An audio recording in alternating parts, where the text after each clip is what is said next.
तो दोस्तों आज हो गया है 23 मई 2020 शनिवार का दिन। बात करेंगे आज के मुख्य समाचार, बड़ी खबरें और केवल काम की खबरों की जानकारी लेंगे। किसान भाइयों के लिए बड़ी खुश खबर है। इसके अलावा युवाओं के लिए भी बड़ी घोषणा की गई है सरकार की तरफ से। लॉकडाउन को लेकर नई गाइडलाइंस के बारे में भी अपडेट आया है। साथ ही हम जानेंगे रेल यात्रियों से जुड़ी बेहद ही महत्वपूर्ण खबर आई है। ट्रेन टिकट को लेकर बड़ा अपडेट आया है। इसके अलावा अगर आप लोगों ने किसी भी बैंक से लोन लिया हुआ है तो आपके लिए बहुत ही बड़ी खबर आई है। साथ ही हम जानेंगे सरकार की ओर से आर्थिक सहायता को लेकर बड़ा अपडेट आया है। ये कुछ खबरें हैं जिनके बारे में हमने आप लोगों को जानकारी दी। इसके अलावा भी बहुत सारी और सिलेक्टेड खबरें हैं जो इस वीडियो में आपको मिलेगी। दोस्तों हम आप लोगों के शुक्रगुजार है कि आप लोग हमारे वीडियोस को लास्ट तक देखते हैं और आप लोगों के प्यार और सपोर्ट की वजह से ही हम बेहद ही सिलेक्टेड और काम की खबरों का संकलन आप लोगों के लिए लेकर आते हैं, आपको वीडियो के माध्यम से बताते हैं और इसके बदले में आप लोग हमें प्यार और सपोर्ट देते हैं लाइक और शेयर के माध्यम से। आप सभी दोस्तों और मित्रों का हमारी टीम की ओर से तहे दिल से बहुत बहुत शुक्रिया। जो हमारे नए मित्र हैं, दोस्त है जो इस चैनल के साथ जुड़ते हैं, उनका भी हम बहुत स्वागत करते हैं। तो दोस्तों शुरू करते हैं आज का ये वीडियो आप लोगों के प्यार भरे से लाइक और शेयर के बटन के साथ। इस वीडियो पर एक लाइक और शेयर का बटन जल्दी से दबा दीजिएगा। और हाँ दोस्तों, कमेंट बॉक्स में आप अपने राज्य का नाम भी जरूर बताना, क्योंकि आपके राज्य से जुड़ी खबरें भी हम वीडियो में शामिल करते रहेंगे। बिना टाइम विलंब किए चलते हैं पहली बड़ी खबर की ओर। मौसम की जानकारी यानी संपूर्ण भारत का 23 मई 2020 का मौसम अपडेट हम यहाँ पर जानेंगे। अगले 24 घंटों के दौरान असम, मेघालय, अरुणाचल प्रदेश, नागालैंड और मणिपुर में हल्की से मध्यम बारिश के साथ साथ कुछ स्थानों पर भारी बारिश जारी रहने का अनुमान है। केरल और दक्षिणी तटीय कर्नाटक में भी एक दो स्थानों पर मध्यम से भारी बारिश हो सकती है। आंतरिक तमिलनाडु, कर्नाटक के शेष हिस्सों, उप हिमालय, पश्चिम बंगाल, सिक्किम, जम्मू कश्मीर, मुजफ्फराबाद और गिलगित बाल्टिस्तान में भी कुछ स्थानों पर हल्की बारिश का अनुमान है। हिमाचल प्रदेश और पंजाब में भी एक दो स्थानों पर हल्की बरसात हो सकती है। साथ ही आपको बता दें राजस्थान, मध्य प्रदेश, महाराष्ट्र, गुजरात, तेलंगाना और आंध्र प्रदेश के कुछ और हिस्सों पर हीट वेव का असर दिखाई देगा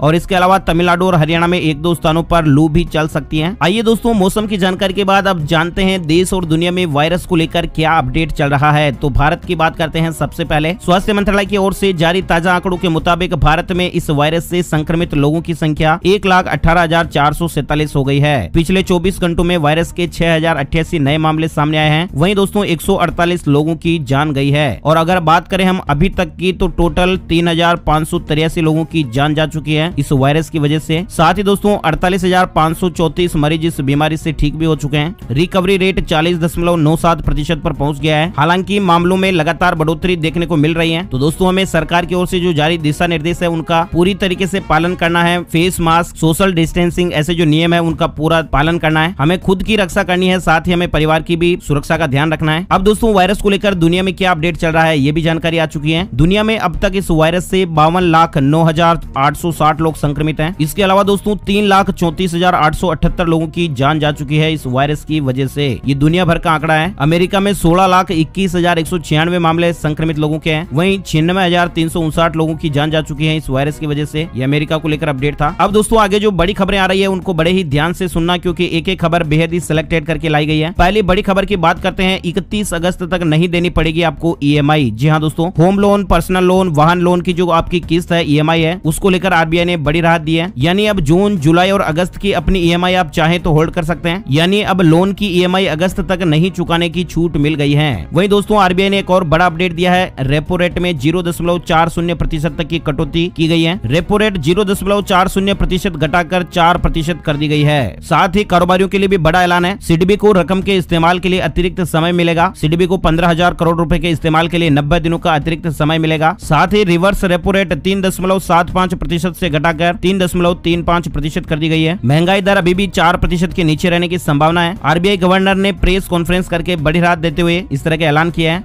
वहीं दोस्तों अगली बड़ी खबर आ रही है इंडियन रेलवे को लेकर। भारतीय रेलवे को लेकर अपडेट आया है। 15 जोड़ी स्पेशल ट्रेनों के लिए अब आप एडवांस टिकट बुक कर पाएंगे। यानी रिजर्वेशन पीरियड जो है वो 30 दिन तक बढ़ा दिया गया है। सिंपल सी बात दोस्तों ये है कि रेल मंत्रालय ने ये कह दिया है कि 15 जोड़ी स्पेशल ट्रेनों के लिए एडवांस रिजर्वेशन पीरियड 7 दिन से बढ़ाकर 30 दिन कर दिया गया है। यानी अब आप 1 महीने पहले ही टिकट ले सकते हैं। साथ ही आपको बता दें इन ट्रेनों में तत्काल बुकिंग नहीं मिलती है। इसके लिए RSC वेटिंग लिस्ट के टिकट जारी किए जाएंगे और जिनका टिकट वेटिंग लिस्ट में रह जाएगा उन्हें सफर करने की अनुमति नहीं होगी। अच्छा, बड़ी खबर आ रही है। पीएम मोदी ने किया बंगाल और उड़ीसा के साइक्लोन अम्फान प्रभावित क्षेत्रों का सर्वे। 1500 करोड़ की मदद का ऐलान किया गया है। प्रधानमंत्री नरेंद्र मोदी जी ने शुक्रवार को पश्चिम बंगाल और उड़ीसा के तटीय जिलों में चक्रवात अम्फान से हुए नुकसान का जायजा लेने के लिए हवाई सर्वेक्षण किया। प्रधानमंत्री मोदी जी ने इस दौरान पश्चिम बंगाल के चक्रवात प्रभावित क्षेत्रों के लिए 1,000 करोड़ रुपए और उड़ीसा के लिए 500 करोड़ रुपए के राहत पैकेज का ऐलान किया। साथ ही प्रधानमंत्री जी ने यह भी ऐलान किया कि जिन लोगों की इस चक्रवात तूफान की वजह से जान चली गई है उनके परिजनों को 2 लाख रुपए दिए जाएंगे, जबकि जिन लोगों को गंभीर चोटें आई हैं उनमें से प्रत्येक को 50,000 रुपए दिए जाएंगे। अगली बड़ी खबर आ रही है कि पश्चिम बंगाल के मुख्यमंत्री ममता बनर्जी ने शुक्रवार को कहा है कि राज्य में चक्रवात अम्फन के कारण 1 लाख करोड़ रुपए का नुकसान हुआ है। कोलकाता व आसपास के जिलों में बिजली और मोबाइल नेटवर्क की समस्या में भी परेशानी देखने को मिली है। चक्रवात अम्फन ने पश्चिम बंगाल में भारी तबाही मचाई है। अगली बड़ी खबर आ रही है, पाकिस्तान के व्यावसायिक शहर कराची में पाकिस्तान अंतर्राष्ट्रीय एयरलाइंस का एक यात्री विमान शुक्रवार को दुर्घटनाग्रस्त हो गया।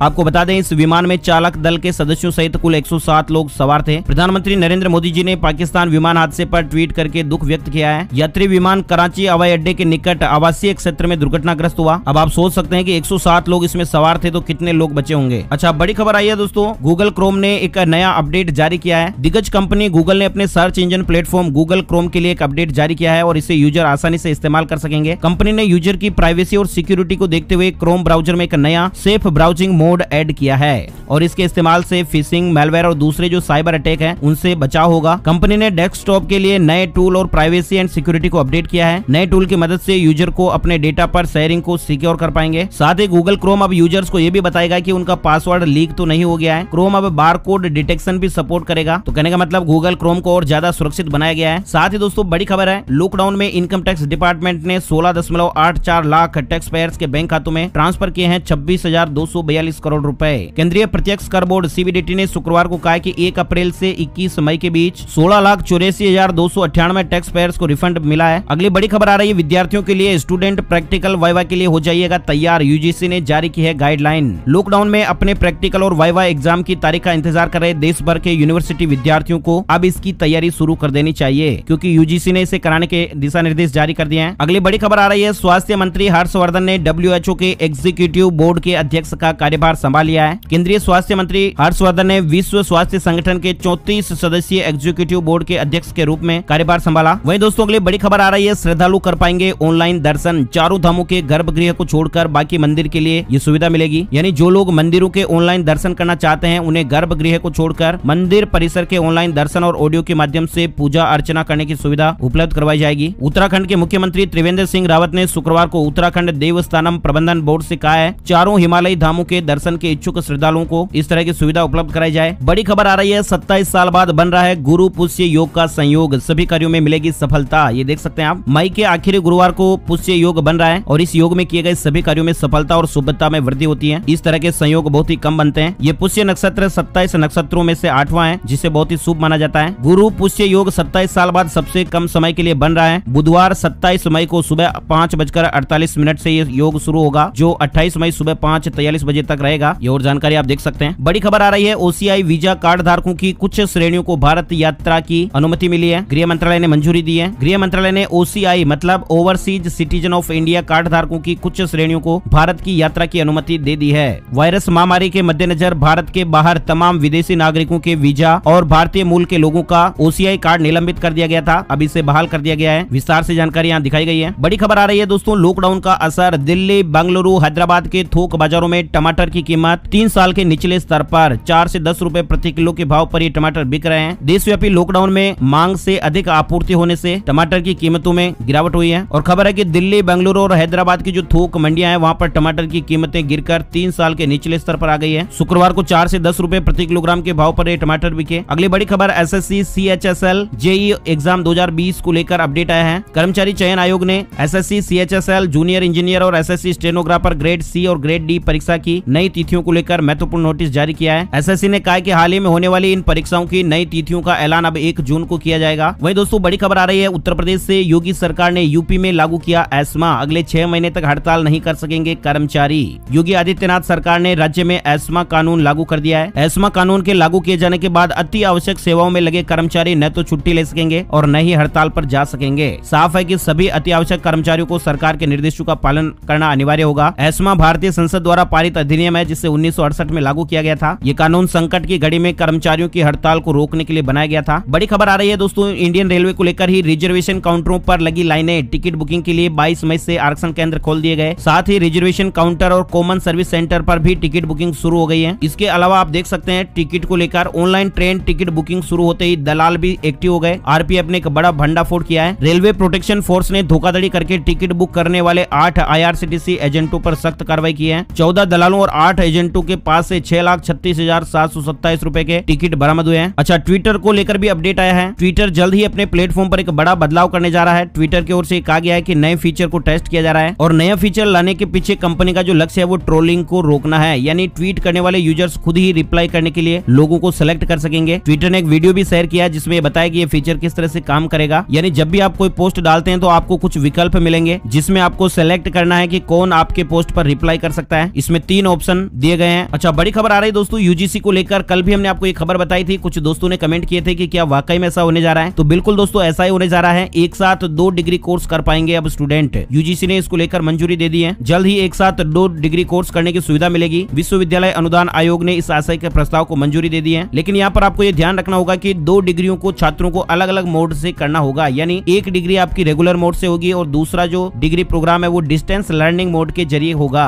यानी एक रेगुलर होगा और एक डिस्टेंस के जरिए आप डिग्री ले सकते हैं। युवाओं के लिए बहुत ही अच्छा अपडेट है। साथ ही दोस्तों बड़ी खबर आ रही है, सिक्किम में 15 जून से खुल जाएंगे स्कूल कॉलेज। राज्य सरकार ने इसको लेकर आदेश जारी किए हैं। सिक्किम सरकार ने शुक्रवार को घोषणा की है कि राज्य में 15 जून से स्कूल और अन्य शिक्षण संस्थान खुल जाएंगे। इस तरह की खबर आ रही है। वही दोस्तों अगली बड़ी खबर आ रही है पंजाब को लेकर। पंजाब में देश की पहली अत्याधुनिक कोरोना टेस्टिंग लैब शुरू की गई है। रोजाना यहाँ पर करीब 9,000 टेस्ट किए जाएंगे, इस तरह का अपडेट आ रहा है। खास बात यह कि इस मशीन को अमृतसर और पटियाला स्थित सरकारी मेडिकल कॉलेज भी भेजा गया है और इन तीनों मशीनों के संचालित होने पर पंजाब में रोजाना 9,000 टेस्ट हो सकेंगे। कैबिनेट मंत्री ओपी सोनी ने कहा है कि वायरस महामारी को फैलने से रोकने और इसकी सैंपलिंग और टेस्टिंग और मरीजों के इलाज के लिए व्यापक स्तर पर काम किया जा रहा है। अगली बड़ी खबर आई है, शोध को बढ़ावा देने के लिए सरकार शुरू करेगी एक नया टीवी चैनल। छात्रों को पढ़ाई में आसानी होगी। स्कूली शिक्षा के बाद मानव संसाधन विकास मंत्रालय ने अब शोध और इनोवेशन को भी बढ़ावा देने के लिए एक नया टीवी चैनल शुरू करने को मंजूरी दी है, जो मंत्रालय की ओर से संचालित होने वाला 33वां चैनल होगा। अब तक मंत्रालय के पास 32 चैनल ही थे। साथ ही बड़ी खबर आ रही है, समीक्षा बैठक में नए राशन कार्ड की उठी मांग। खाद्य मंत्रालय ने हर गरीब को राशन देने का भरोसा दिया है। समीक्षा बैठक में देश के सभी राज्यों के खाद्यान्न मंत्रियों ने वीडियो कॉन्फ्रेंसिंग के माध्यम से हिस्सा लिया। बिहार राज्य की ओर से कहा गया कि उनके यहाँ करीब 1.5 करोड़ गरीब जनता के पास राशन कार्ड नहीं है। बिहार के प्रतिनिधि ने दूसरे राज्यों को भी इसके लिए प्रोत्साहित किया। किसी भी गरीब को अनाज की दिक्कत नहीं आने दी जाएगी।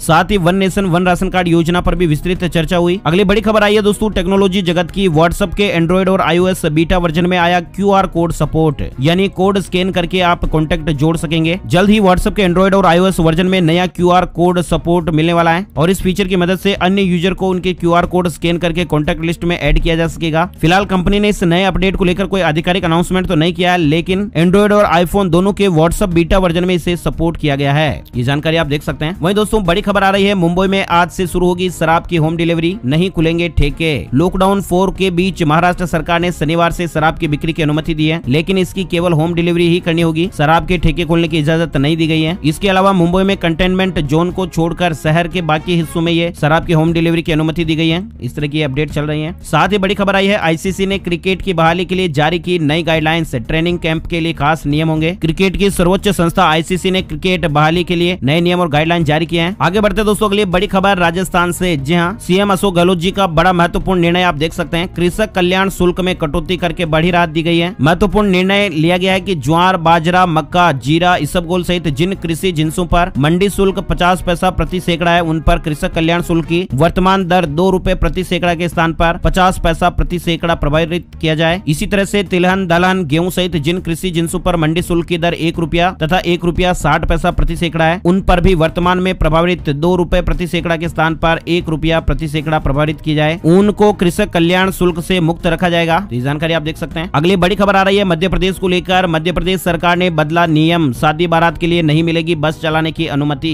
शादी समारोह में लोगों को तय गाइडलाइन का पालन करना होगा। सरकार ने अपने पुराने आदेश को बदलते हुए अब शादी बारात के लिए बसों की अनुमति जारी नहीं करने का फैसला किया है। बड़ी खबर आ रही है आईसीएसई आईएससी एग्जाम 2020 परीक्षा को लेकर। Council for Indian school certificate examination CISE board ने 10वीं और 12वीं की पेंडिंग परीक्षाओं की जो तारीखें हैं वो जारी कर दी है। विस्तार से जानकारी आपको स्क्रीन पर दिखाई गई है। बड़ी खबर आ रही है छत्तीसगढ़ को लेकर। शनिवार को पूर्ण लॉकडाउन के साथ सामान्य अवकाश घोषित, इस तरह का अपडेट है। छत्तीसगढ़ शासन द्वारा वायरस महामारी संक्रमण को देखते हुए प्रदेश में मई माह के हर शनिवार और रविवार को पूरी तरह से लॉकडाउन रखने का निर्णय लिया गया है। इस तरह की खबर है, नई दुनिया ने छापा है इसको। साथ ही बड़ी खबर आ रही है दोस्तों, लॉकडाउन खत्म होते ही झारखंड ऊर्जा निगम में होगी 2100 नई नियुक्तियां। गवर्नमेंट जॉब्स को लेकर अपडेट में आप देख सकते हैं। 3 आनुषंगिक बिजली कंपनियों में 2100 अधिकारियों और कर्मचारियों की नियुक्ति होगी। झारखंड झारखंड को लेकर ये अपडेट है। वहीं दोस्तों बड़ी खबर आ रही है, Xiaomi ने लॉन्च किया 43 इंच का स्मार्ट टीवी, कीमत करीब 12,000 रुपए बताई जा रही है और इसकी जो स्पेसिफिकेशन है वो भी आपको स्क्रीन पर दिखाई गई है। बड़ी खबर आ रही है, 69,000 टीचरों की भर्ती में गलत प्रश्नों को लेकर याचिका दाखिल की गई है। सुनवाई की तारीख तय है, साथ ही सरकार से जानकारी मांगी गई है। उत्तर प्रदेश को लेकर ये अपडेट आप देख सकते हैं। याचिका को सुनवाई के लिए 28 मई को पेश करने का आदेश दिया है। साथ ही बड़ी खबर आ रही है दोस्तों अमेजोन को लेकर, अमेजोन 50,000 लोगों को नौकरी देगा, इस तरह की खबर है। सप्लाई पूरी करने के लिए भर्ती करनी पड़ रही है। बड़ी खबर आ रही है हरियाणा को लेकर, प्रदेश के 22 जिलों में रोडवेज बसों का संचालन शुरू, टिकट जो है वो ऑनलाइन मिल रहे हैं। शुक्रवार से हर डिपो में बसों का संचालन शुरू हो गया। कुल 24 डिपो में से 22 में बसें चल पड़ी, जानकारी आप देख सकते हैं। अगली बड़ी खबर दोस्तों, आरबीआई के फैसलों से रियल एस्टेट सेक्टर में खुशी की लहर बताई जा रही है। नकदी संकट कम होने की उम्मीद, आरबीआई ने एक बार फिर से जो रेपो रेट कम किए हैं इसको लेकर प्रॉपर्टी मार्केट में हलचल बढ़ने की उम्मीद है, इस तरह की चर्चाएं चल रही है, क्योंकि अब लोन लेना आसान हो जाएगा और इसकी वजह से रियल एस्टेट सेक्टर में बूम आने की उम्मीद बताई जा रही है। बड़ी खबर है दोस्तों मध्य प्रदेश को लेकर, प्रवासी मजदूरों के लिए अपडेट खबर है। कहां पर क्या काम करते थे प्रवासी मजदूर, इसको लेकर मध्य प्रदेश सरकार सर्वे कराएगी। मध्य प्रदेश में लौटे लाखों प्रवासी मजदूरों को काम दिलवाने और उन्हें विभिन्न योजनाओं का लाभ देने के लिए शिवराज सरकार ने इनका सर्वे करवाने का फैसला लिया है और इसके जरिए पता लगाया जाएगा कि जिस जगह से मजदूर लौटे हैं वहां पर वे क्या काम करते थे। यदि वे निर्माण क्षेत्र से जुड़े थे तो उनके नियोजन की रणनीति बनाई जाएगी और अन्य श्रमिकों का मुख्यमंत्री जन कल्याण योजना संबल में पंजीयन करवाकर लाभ पहुंचाया जाएगा और इसके लिए श्रम विभाग 24 या 25 मई से सर्वे शुरू करेगा, इस तरह की खबर है। वही दोस्तों बिहार बोर्ड 10th रिजल्ट 2020 को लेकर बड़ी खबर आई है। बीएसईबी ने स्पष्ट किया है कि रिजल्ट की जो तारीख है वो तय नहीं की गई है। जैसे ही विद्यार्थियों के लिए कोई अपडेट खबर आएगी उसको बिहार बोर्ड online.bihar.gov.in पर उपलब्ध कराया जाएगा। इसके अलावा अन्य वेबसाइट पर भी रिजल्ट जारी होगा। तो बोर्ड की ओर से आधिकारिक बयान आया है। उम्मीद तो यही है कि रिजल्ट बहुत ही जल्द आएगा, लेकिन फिलहाल तारीख के बारे में जानकारी नहीं है। अगली बड़ी खबर, दुनिया के 5 बड़े शहद उत्पादक देशों में शामिल हुआ भारत, मधुमक्खी पालन के लिए सरकार ने किया 500 करोड़ रुपए का प्रावधान। कृषि मंत्री ने यह बात राष्ट्रीय सहकारी विकास निगम द्वारा मीठी क्रांति और आत्मनिर्भर भारत विषय पर आयोजित वेबिनार में कही है। वही दोस्तों अगली बड़ी खबर आ रही है उत्तर प्रदेश को लेकर, सीएम योगी आदित्यनाथ ने अधिकारियों को उत्तर प्रदेश में लौटने वाले श्रमिकों को 15 दिन का राशन और 1,000 रुपए भत्ता देने का निर्देश दिया है। उत्तर प्रदेश में करीब 18 लाख प्रवासी मजदूर और कामगार प्रदेश के विभिन्न गाँवों और शहरों के पृथक केंद्रों के माध्यम से गए और इन सभी को पृथक अवधि पूरी करने के बाद 15 दिन का राशन और 1,000 रुपए का भरण पोषण उपलब्ध कराए जाने के निर्देश दिए गए हैं। साथ ही खाद्य एवं रसद विभाग को हर जरूरतमंद को निःशुल्क खाद्यान्न उपलब्ध कराने में योगदान देने के निर्देश दिए हैं। तो दोस्तों आज के वीडियो में फिलहाल बस इतनी ही खबरें। उम्मीद है आपको जानकारी अच्छी लगी होगी। लाइक और शेयर करना ना भूलना और पहली बार ये वीडियो देख रहे हैं तो वीडियो के नीचे लाल वाला सब्सक्राइब का बटन है उसे जरूर दबाना, ताकि आपके मोबाइल पर ऐसी ही काम की खबर का वीडियो हर रोज आपको मिलता रहेगा। आपका तहे दिल से बहुत बहुत धन्यवाद। जय हिंद, जय भारत, वंदे मातरम।